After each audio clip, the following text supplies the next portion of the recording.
His paraphernalia consists of he had a notebook, a dozen body cells, a square piece of cloth, Oscar matchsticks, है ना, a bundle of Palmyra's writing. Next question: describe the astrologer's appearance. His forehead was painted by Vermilion and Assis Sacerdas. His forehead was resplendent, and his eyes were sparkled with sharp abnormal gleam. He had the dark whiskers. He had a saffron colored turban on his head. Next point: what place did he choose for it? He selected a place under the tamarind tree that was situated on the road running through the town hall park. It was a very busy place and the people crowded there. Understand? And in the whole day, people could be seen moving up and down. Next point: describe the sources of light about the astrologer's business seat. He had no personal light, and he worked in the light of the groundnut seller. Groundnut seller had a light of flare. In that light, he worked. Understand? And there were any other sources of light where some people had the hissing gas lights and some had the old cycle lamps. Understand? Next point, the 83 page पर आप लोग आएंगे.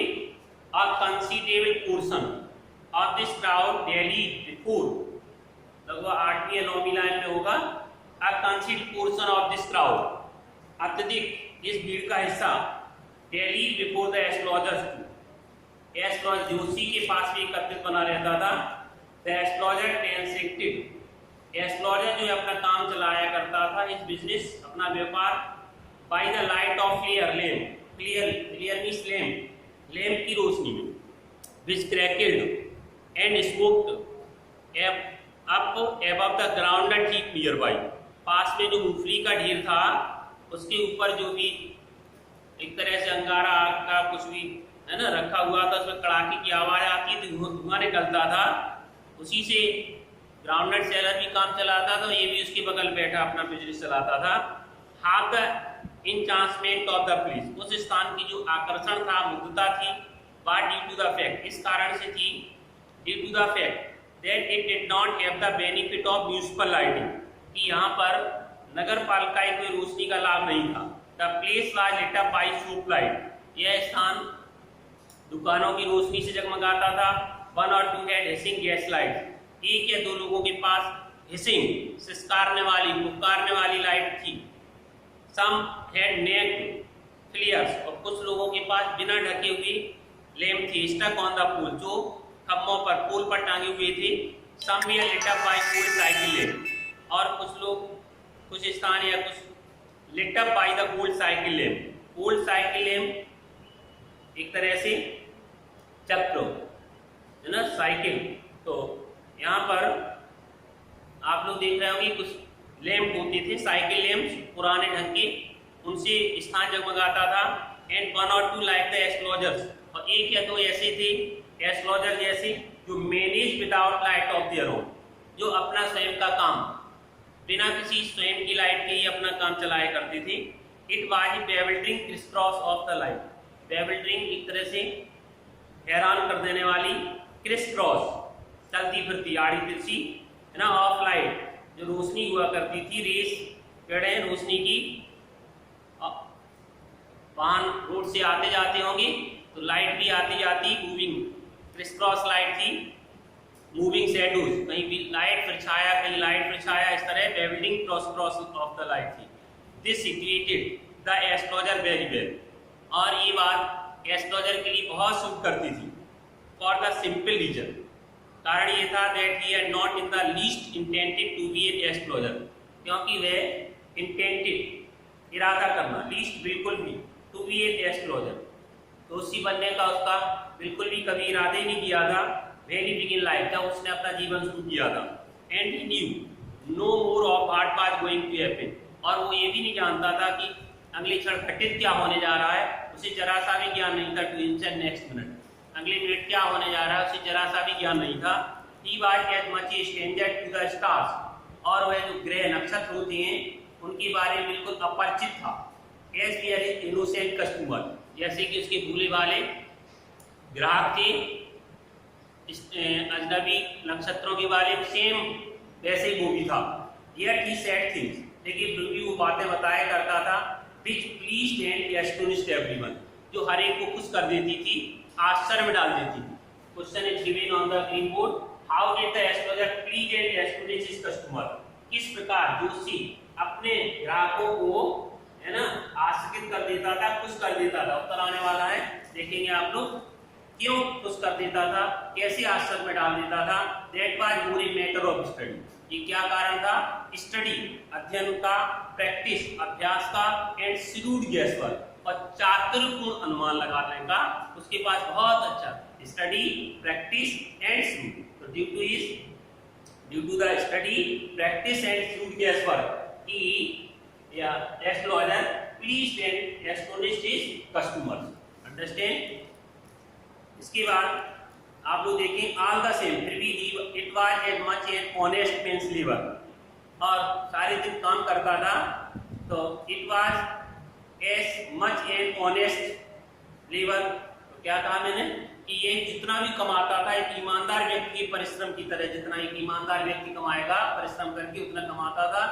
And he deserve the wages, और deserve माने योग्य होना, the basis माने पारिश्रमिक या मजदूरी, जितने सक्षम होता है जितना कमाने में उतना वो धन ही carried on at the end of the day. शाम के समय जब दिन खत्म होता था, घर जाने के समय होता था, तब उतना ही पारिश्रमिक ले जाया करता था। ये कुछ तो समझ में आ गया होगा। तो आप लोग यहाँ से astrologer please and astrologer customer by study, practice and shrewd guesswork. अब आप लोग देखेंगे क्या करता था, उसका स्टडी और प्रैक्टिस के बाद भी उसकी ट्रिक क्या थी कस्टमर्स को प्रभावित करने की। देखें, और इसके पहले वो क्या करता था, मैंने प्रश्न रखा था, हुआ एस्ट्रोलजर, ये कौन था एस्ट्रोलजर। तो ये मैंने कल भी बताया था, ये एस्ट्रोलजर गांव का एक ग्रामीण व्यक्ति था जो कि बस गया था आगे about at the distance of 200 miles. Understand. In the south, दक्षिण दिशा, अपने गांव से दक्षिण दिशा में 200 किलोमीटर दूर, क्योंकि भागना पड़ा था, इसने मर्डर कर दिया था एक व्यक्ति का, उस डर से भागा था। जोशी तो बाई बर्थ नहीं था, मैंने कल कहा था, जन्म से जोशी नहीं था, इसकी मजबूरी ने इसको जोशी बनाया था। और जब ये 200 किलोमीटर दूर दक्षिण दिशा में भागा, जिस नगर में पहुंचा, वो इसके गांव से 200 किलोमीटर था, और लगभग जो है वो क्या कहते, वहां पहुंचने के बाद उसने ये व्यवसाय अपनाया था, उसको ज्ञान बिल्कुल भी नहीं था। तो क्या कर रहा है, देखिए आप, He left his place, उसने अपना गांव छोड़ दिया, विदाउट एनी प्रीवियस थॉट और प्लान, बिना किसी सूचना के, वो बिना किसी सोचे विचारे और बिना किसी योजना के। If he had continued there, यदि वह लगातार वहाँ रहता, he would have carried on the work of his forefather, तो वह अपने पूर्वजों की तरह काम करता। नेमली अर्थात क्या क्या करता, उसके पूर्वज क्या करते थे, टिलिंग द लैंड, जमीन जोतता, लिविंग रहता, मैरिंग शादी विवाह होता, राइपनिंग इन हिज कॉर्नफील्ड, और अपने जो भी अनाज होता है ना उसमें जीवन बिताता। एंड एंसेस्टर जैसे पूर्वज बिताया करते थे, राइपनिंग इन हिज, मतलब वह अपने अनाज के खेत में अनाज पकाता, उसी से जीवन यापन करता जैसे उसके पूर्वज कर रहे थे। एंसेस्टर होम जैसे पूर्वजों घर में हुआ करता था, फोरफादर्स घर में होता था। But this was not to be, लेकिन ऐसा होना नहीं था। He had to leave home, उसे घर छोड़ना पड़ा, विदाउट टेलिंग एनीवन, बिना किसी को बताए। And he could not rest, और उसने तब तक नहीं रुका वो, till he left it behind a couple of 100 miles. वही बात आ गई, कपल ऑफ 100 माइल्स, 100 कपल माने 2, तो 200 माइल्स जब तक वो अपने गांव से नहीं निकल आया तब तक कहीं रुका नहीं। क्यों?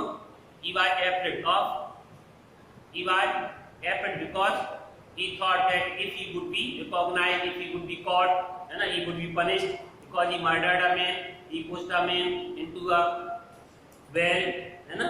तो यहाँ पर उसे डर था, इसलिए 200 माइल भागना पड़ा। टू ए प्लेजर, कह रहा है लेखक कि गांव एक ग्रामीण के लिए जो गांव में रहता है, छोटे से गांव में, it is a great deal, ये बहुत बड़ी बात है ना। As if in ocean float between, उसके लिए तो ऐसा है जैसे कि 200 किलोमीटर जब कहीं गया ही आया ना हो और उसे पहली बार किसी बड़े शहर में जाना पड़े और 200 किलोमीटर अपने गांव छोड़ के भागना पड़े, ऐसे लग रहा है जैसे लहराती हुई महासागर वाली दूरी था, ऐसे उसके लिए था फ्लॉट, है ना। He had a working analysis of mankind, तो बात आ रही कैसे वो अपने धंधे को शुरुआत करता था। He had a working analysis, working analysis एक काम चलाओ एनालिसिस विश्लेषण करता था और मैनकाइंड स्ट्रगल, मनुष्य लोगों की जो परेशानियां थी काम चलाओ विश्लेषण कर लेता था। मेरे शादी विवाह के बारे में बताता था, मनी धन दौलत के बारे में, and the tangles of human type, tangles मानव संबंधी गुत्थियों के बारे में बताता था। लॉन्ग प्रैक्टिस एंड शार्पनिंग, लंबा अभ्यास भी था, काफी दिनों से काम कर रहा था। उस लंबे अभ्यास में हैड शार्पनेड हिज परसेप्शन, शार्पन तेज करना, परसेप्शन मन उसकी समझदारी को तेज कर दिया था। विद इन 5 मिनट्स, 5 मिनट के अंदर ही अंडरस्टूड, वह समझ लेता था व्हाट वाज रॉन्ग, क्या आखिर कमी क्या है, क्या बात ही पूछने आया है ना। ही चार्जेस 3 पाइस पर क्वेश्चन, ये उसकी फीस थी, ये उसकी फीस थी। ही 3 पाई पर क्वेश्चन, एक क्वेश्चन में कितना लेता था, 3 पाई लेता था, है ना। 1 रुपए में लगभग 16 आने होते हैं, एक आने में शायद 12 पाई ऐसा कुछ होता है, तो 3 पाई लेता था। नेवर ओपन इट माउथ, कभी अपना मुंह नहीं खोलता था। Till the other had spoken for at least 10 minute, ये उसकी चाल थी। अगला जो पूछने आया है उसको 10 मिनट उससे बुलवाया करता था, उससे क्या फ्री स्टाइल में अपने बात बताया करता था, घरेलू अपनी परेशानियों संबंधी। जब ग्राहक जो आया करता था वो सारी बातें अपने मुंह से ही बता देता था, तब इसको उसी में से कुछ मटेरियल ले लेता था, उसी का विश्लेषण करने लगता था। तो ये बात आई कि एटलीस्ट 10 मिनट्स, कम से कम 10 मिनट बुलवाता था। Which provided him with enough stuff, और जिससे क्या होता था, उसे क्या मिल जाता था, प्रोवाइडेड मान प्रदान करना, हिम विद इनफ स्टफ, पर्याप्त उसको स्टफ माने सामग्री, फॉर ए डजन आंसर, एक दर्जनों उत्तर पाने की सामग्री उसे मिल जाती थी। एंड एडवाइस, सलाह देने की सामग्री मिल जाती थी। When he told the person before him, जब वह उस व्यक्ति से बोलता था जो उसके सामने हुआ करता था, गैजिंग एट हिज पाम, उसकी हथेली को निहारते हुए देखा करता था। तो उसके 3 सिंपल क्वेश्चन थे, वो भी सामने आ रही है बात। In many ways you are not getting the fullest result for your effort, जो भी आया उसने हथेली देखी और पहली बात ये बताई कि काफी मामलों में you are not getting the fullest result, आप जो है अपने प्रयासों का पूर्णतम लाभ नहीं मिल रहा है आपको। 9 of 10, 10 में से जो 9 होते थे, we are dispose to agree with him, dispose माने व्यवस्थित हो जाना, एग्री माने सहमत होने के लिए, उससे सहमत होने के लिए अपने आप को व्यवस्थित कर लेते थे। और ही क्वेश्चन, फिर क्या प्रश्न करता था, is there any woman in your family, क्या कोई महिला है तुम्हारे परिवार में। May be even a distant relative, जो दूर की रिश्तेदार है, who is not well disposed towards you, जो तुम्हारे प्रति अच्छा व्यवहार नहीं करती है। और he give in analysis of character, या फिर वो चरित्र संबंधी विश्लेषण करता था। Most of your troubles are due to your nature, क्या बोलता था कि अधिकांश परेशानियां तुम्हारे स्वभाव के कारण हैं।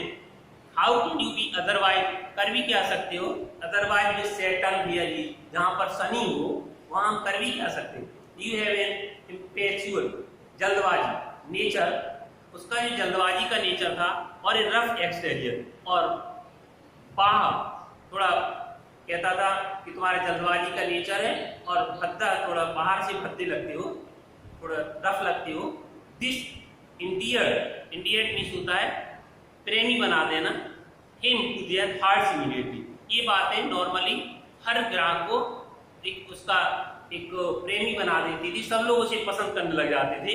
और even the mildest of us, जो हमें से सबसे मंद शांत स्वभाव के, सबसे कम, loves to think that he has forbidding exterior, forbidding का मतलब डरावना, एक्सटीरियर का मतलब होता है बाहर। कह रहा है बहुत ही कम, हम में से बहुत ही, इवन द मिल्डेस्ट, बहुत ही कम लोग जो है लव टू थिंक, ये सोचना पसंद करते थे कि he has a forwarding exterior, forwarding सोचने लगते थे कि फॉरवर्डिंग उनका डरावना, बाहर थोड़ा डरावना है। The nuts vendor blew out his player, एक दिन क्या हुआ कि कोई ग्राहक आ रहा है, स्ट्रेंजर है वो, है ना, यही है वो स्ट्रेंजर, अभी बात आएगी। द नट्स वेंडर, वो एक मूंगफली विक्रेता जो है फेरी वाला, वो अपनी फ्लेयर को, लैंप को बुझाता है and rose to go home, और घर जाने के लिए तैयार होता है। This by signal for the astrologer to bundle up, और जैसे ही वो मूंगफली वाला अपने लैंप को बुझाता है तो ये जोशी के लिए भी संकेत होता है कि टू बंडल अप, कि वो भी अपना सामान जो पैरा पर ले लिया है उसको बांधे, है ना। Since he left him in darkness, क्योंकि फिर वो अंधेरे में रह जाएगा, except for a little shaft of green light, सिर्फ क्या रह जाएगी, हरी हरी किरणें रह जाएंगी, हरी रोशनी की, which still in from somewhere, जो यहाँ वहाँ आवारा आती जाती होंगी, and touch the ground before him, और जमीन को टच करती हुई गुजरेगी, बस वही किरणें रह जाएंगी। He picked up his caudy sails, उसने अपनी कॉडी सेल्स को इकट्ठा किया, एंड पैराफर्नालिया, उपकरण सामग्री को लिया, and by putting them back into his bag, और अपने थैले में रखना शुरू किया। When the green shaft of light was blotted out, तभी क्या हुआ कि जो हरी किरण थी लाइट की वो भी अब समाप्त हो गई। He looked up and sigh man, उसने देखा, क्या देखा, एक आदमी देखा, स्टैंडिंग बिफोर हिम, जो उसके सामने खड़ा हुआ था। ही सेंस्ड अ पॉसिबल क्लाइंट, उसने अनुमान लगाया संभवतः एक ग्राहक है, एंड सेड, और बोला, you look so careful, careful man बड़े थके हुए लगते हो, चिंतित लगते हो, it will do you good to sit down, अच्छा रहेगा आपके लिए कि आप थोड़ा बैठ लीजिए, फॉर ए व्हाइल, थोड़ी देर चैट विद मी, और गपशप कर लीजिए। किसने बुलाया, जोशी ने ही उसको इनवाइट किया, उसने अपनी तरफ से नहीं आया। द अदर ग्रुम्बल्ड, वो दूसरा व्यक्ति जो है थोड़ा उसने असंतोष प्रकट किया, थोड़ा बड़बड़ाया।